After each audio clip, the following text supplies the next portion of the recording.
Good day, governors. I want to talk to you about a forgotten exercise for hypertrophy. You don't see many people doing this.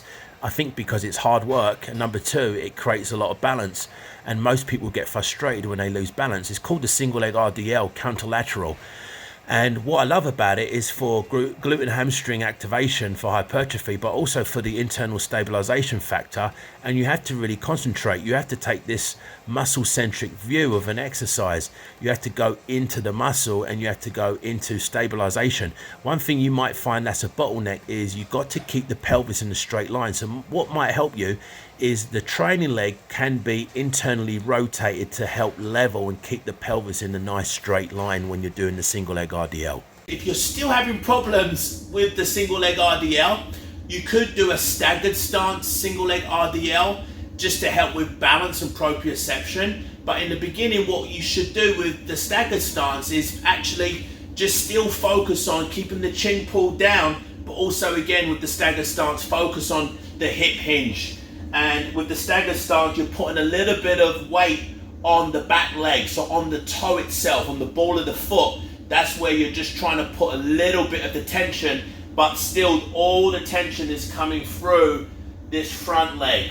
Okay, I'm just using one dumbbell here, and I'm focusing again, hip hinging, keeping my chin tucked in, and then really trying to keep the weight close to the legs as possible, while focus on hip hinging and trying to get my glutes and hips as far away from me as possible from the center of mass, while keeping constant tension without coming up too high.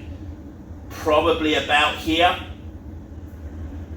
and ending here, while keeping the trunk nice and stable. Once you've got the staggered stance underway and you feel confident, now you can start transitioning into single leg RDL unilateral style, and then you can do the counterlateral position.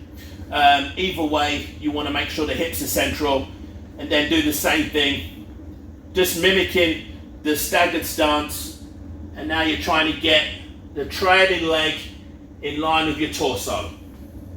If you need to touch down, don't be afraid to touch down. Just because you touch down doesn't mean that the exercise is lost.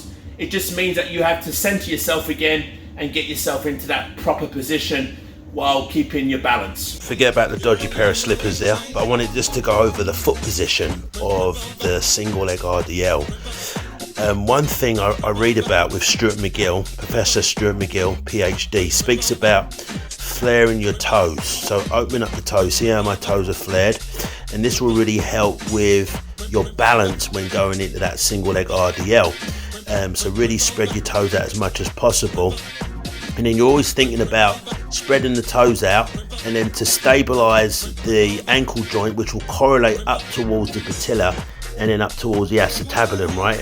Or backwards, or vice versa. So either could be acetabulum, hip, patella, and then the ankle joint, and then flare the toes, and then think about basically pressing that entire foot into the ground, and then go into that hip hinge.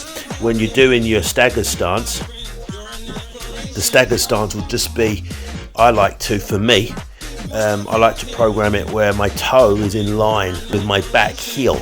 And then what I look at, for me when I'm doing this personally, flare the toe, slight bend in the knee, hip hinging, and I put 80% of tension through my front leg and then 20 at the back. So it's sort of like an 80-20 rule, if you will.